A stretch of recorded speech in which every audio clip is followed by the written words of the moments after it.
دوستانو هیله لرم چې روغ جوړ وستئ. نننی ټریک کې زه تاسو ته ښیم چې موږ څنګه کولی شو چې یو د وټساپ اکاونټ چې دی هغه سیکیور کړو چې څوک ونه شي کولی زموږ اکاونټ هیک کړي، ولو که هغه ته زموږ د وټساپ نمبر شماره په لاس ورغلي وي او هغه سره موجوده وي نو هغه به نشي کولی چې تاسو د وټساپ اکاونټ هیک کړي.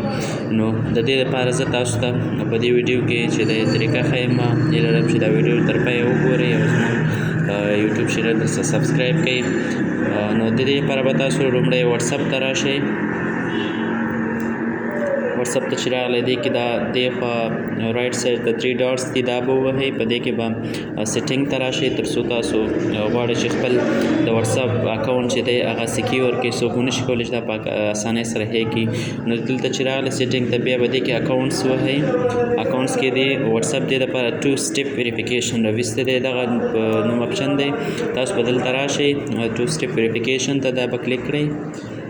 دلته چې دی تاسو به درته وایي چې مطلب غواړئ چې دا سیکیورټي تاسو انیبل کړئ. موږ ورته هو غواړو چې خپل وټساپ اکاونټ چې دی هغه سیکیور کړو، نو انیبل به ووهئ. تاسو دلته تاسو نه شپږ رقمي پین غواړي، مطلب داسې یو پین تاسو ورته ورکړئ څوک ونه شي کولی چې مطلب دا پین تاسو نه ترلاسه کړي او ستاسو اکاونټ هیک کړي. که چېرته هغه هیکر ستاسو هغه وټساپ نمبر هم په لاس ولري او هغه ویریفیکیشن هغه څخه واخلي او نه وروسته به تاسو هغه چې دی نشي کولی ستا وټساپ ته لاګین شي، ځکه دلته هغه نه به 2 سټیپ مطلب هغه کوم سیکیور پاسورډ چې دی پین هغه به هغه نه غواړي تر څو چې هغه ورته ورنکړي هغه نشي کولی ستاسو وټساپ ته لاګین شو. دلته ستاسو نه یو شپږ رقمي عدد غواړي چې هغه به تاسو ورته ورکړئ. لکه مثال زه ورته دا ورکوم، صحیح ده. بیا درته وایي دا خپل کوم پاسورډ چې دی ورکړ پین دا کنفرم کړه، ورته دویم ځل به هم دا پاسورډ ووهئ سیم چې غلط نشي.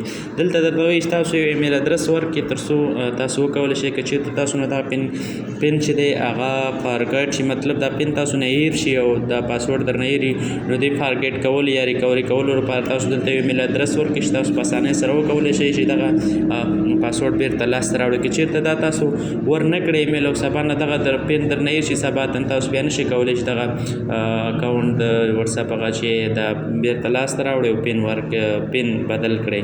نو دې لپاره دا لازمي ده چې دلته تاسو یو جیمیل ادرس ورکړئ. جیمیل ادرس هم ورکړ نو هغه چې دی صحیح کېږي. هغه سره زه مثال ورته دا جیمیل ادرس ورکوم.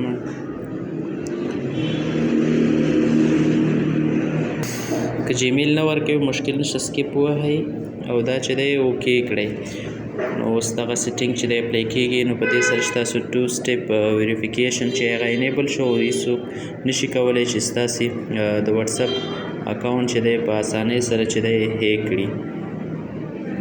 نو مننه.